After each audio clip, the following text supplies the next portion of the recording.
So after the 10 years comes the national elections, and maybe two quick questions from there. The first one being, what are your personal thoughts on the outcomes of the national elections last year? And number two, what do you think has led, or maybe let me ask this, but you can choose to not answer, by the way, since you're representing the EFF. What are your thoughts of Umkhonto weSizwe Party, especially coming into the elections last year? How was your performance, in your opinion? And what do you think of MKP? Look, I'll start with your first one. The national elections of 2024 were difficult, I think, for everyone. Okay. Except perhaps the MKP, which was an emerging organization at the time. Sure. They were difficult for the EFF because there was, in our belief, a concerted effort to exclude us from government by vested interests of the Moonshot Pact. Yeah. For example, that said Pact. The EFF is enemy number one. Yes. Not even the ANC. Yeah. So we're not the ruling party. We're the third largest party in South Africa, but the declaration was that we are the biggest threat to South African democracy, whereas the ANC has been in government for 30 years and failed. And that didn't come from anywhere. That coalition of the Moonshot Pact led by the Democratic Alliance was a concerted effort by domestic and international capital, in our view, to suppress what we stand for. So we're a socialist organization. We believe in building state capacity. We're an organization that believes in guiding capital. So everything in the private sector must be guided by strict regulation by the state. The state must be involved in construction, must be involved in mining, must be involved in banking. So what we represent is a threat to the profit maximization interests of the private sector. And as a result, the elections of 2024 had a lot of money in them, going to a lot of political parties, not only funding them, but creating them. There was an organization called Change SA here. Roger Jardine, formed by an individual called Roger Jardine. It got 35 million to contest elections.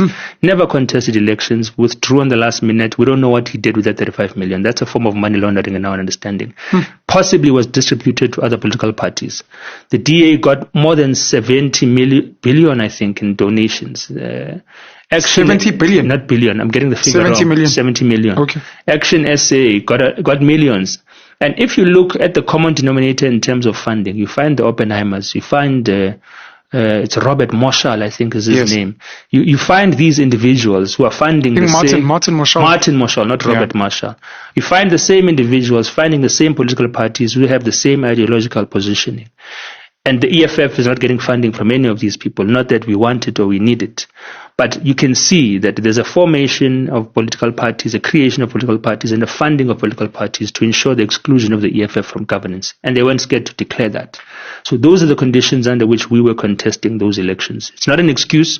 We make reflections on our own internal incapacities as well in terms of organizational structures, not being present in every ward as we needed to be.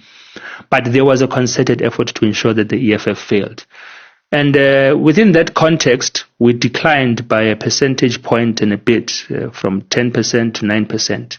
And we've accepted that sort of setback. You went down. I thought you guys remained stable. Okay. We went down marginally if you compare it to the ANC, which dropped by 17 percentage points.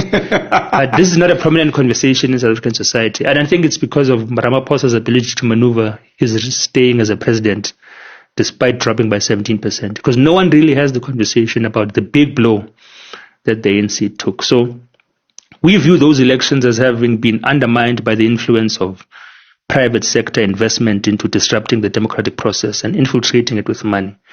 The second one was, what do I think about the MKP? I don't have any high regard for it. I don't regard it highly at all. I never have. And I don't like talking about it, but I do when I'm asked. Okay. Because I don't think it's a progressive organization. Like, there's nothing that points to it. And it's become worse as months and weeks have proceeded. They keep on. I think the recent thing I saw from them is their almost praising of Donald Trump.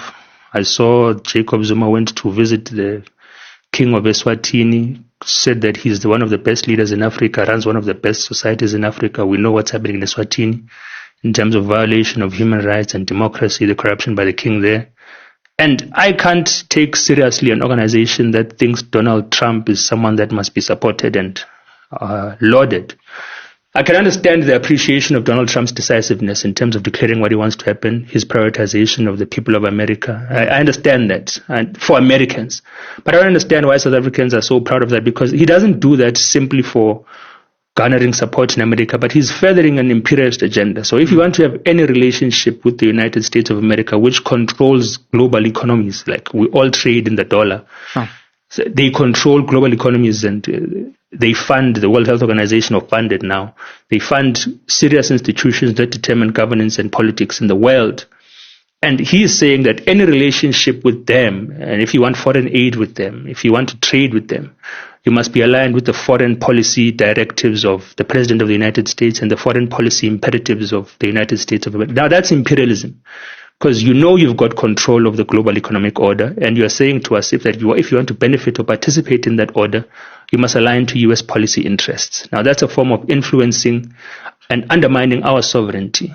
Agreed. Because you want us to align to what you're doing for your country, to benefit your country, if we want to benefit in any form or way from the global economy. Now, we can't support that as a progressive organization. Let's leave that. He says pregnant young girls must be sent to Robben Island without putting any blame on the young boys. We don't know what's going to happen to them. Who was this? Jacob Zuma, yeah. Pregnant young girls must all be sent to Robben Island for rehabilitation, or whatever he was saying. Without any regard for the fact that a lot of teenage pregnancies occur out of sexual abuse. He says that. He says that we must reinstitute the power and control of monarchies over South African political society. Now, the Constitution of South Africa makes provisions for the role of monarchies, and the EFF appreciates the role of monarchies as well.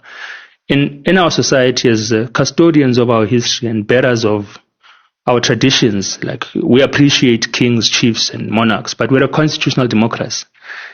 Now, for political expediency, he wants us to return to a form of feudalism where like kings and chiefs run sort of enclaves in society, sort of Bantustans.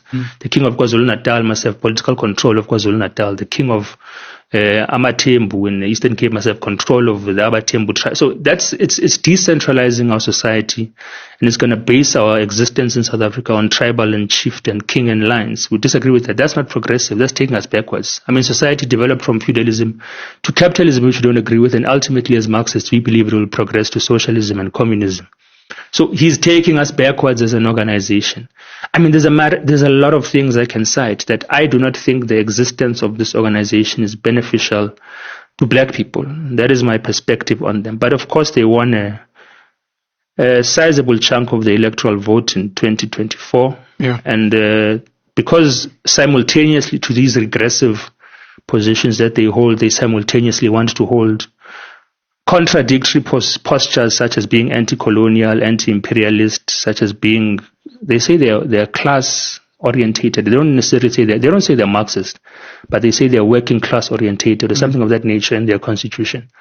So they exist with these two contradictions at the same time. So they're in parliament, they claim to support certain things that we support and will vote alongside with them where necessary, but I have very, very little regard for them.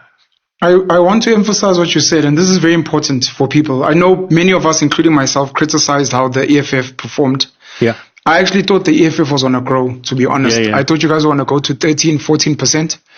I really didn't think Umkhonto we was going to do well, personally. I was very shocked. Yeah. All of us, I think. Yeah. The ANC, I thought was going to maybe just dip under 50. Yeah. I was very happy that they did so badly. And it is shocking that to this day, they've kept to Ramaphosa more than anything. Yeah.